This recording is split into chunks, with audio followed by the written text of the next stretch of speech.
I would say, of being able to see the forest for not being distracted by the trees. Josh and I agree on this.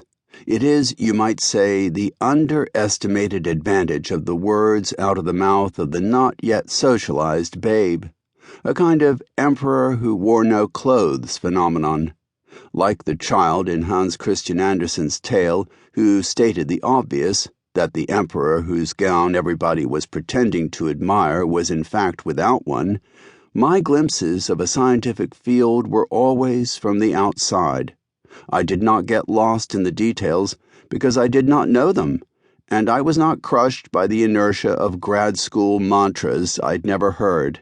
When, in first trying to popularize the idea of my biologist mother, Lynn Margulis, that evolution proceeds largely by symbiosis, I used the term group selection to refer to the process of certain interspecies alliances and well-orchestrated societies outliving their less unified competition.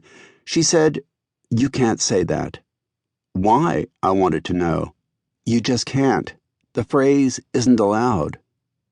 In this book, you'll see why this was, and still largely is, the case.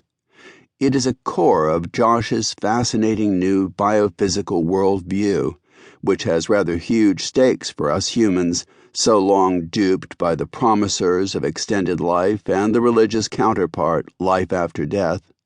Josh himself, trained in astrophysics, comes to the field of biology and specifically how organisms age from the outside. But here he is in good company. The influential innovators of modern neo-Darwinism, from the right-wing Ronald Fisher to left-wing J.B.S. Haldane, came from the hard sciences, from physics, mathematics, and statistics. This was in fact part of the point, to put soft biology on a rock-hard foundation, even if that meant, ultimately, the sacrifice of common-sense assumptions upon the altar of mathematical workability and disciplinary prestige. When Richard Dawkins calls William D. Hamilton his intellectual hero, he is paying homage not to the equations that attempted to demonstrate that aging is an evolutionary inevitability, but to the curious, creative, but mathematically checked imagination that would devise such a thing. Of interest to socialists and communists no less than capitalists and fascists, life does indeed seem to be a social phenomenon. Not just social, but, as the accumulating evidence for symbiogenesis, the production of new life forms from the melding of separately evolved organisms, suggests, hypersocial. The surface of this planet has been crowded for billions of years, and it is in this context of crowds, the benefit of their organization compared to the dangers of their rampant growth, that aging, according to Josh, must be understood. Aging, in the view laid out here, which you can think of as a kind of giant case study of humanity's once naive view of the process, is not what you thought it was. This book does not contain your grandfather's view of aging. It does not contain the view of aging implied by my grandfather's advice, "Whatever you do, don't make the same mistake I made. About 30 years ago, I started getting old."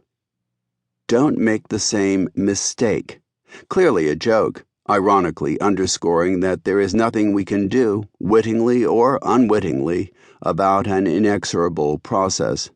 But according to the theory laid out here, my grandfather's assumption is dead wrong. Aging is no mistake. Rather, it is something that nature, however unconsciously, does on purpose.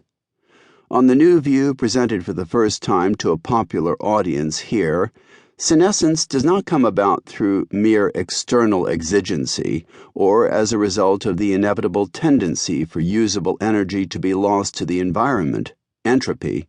Rather, as you will see, aging, or senescence, seems to be the result of multiple genetic systems all but conspiring to kill us from within. There are many signs that aging is genetic. The clearest proof is our ability to easily make organisms live longer. Fruit flies can be bred to live 8 times as long. Starved rodents live 40% longer. Nematodes, tiny fast-breeding roundworms,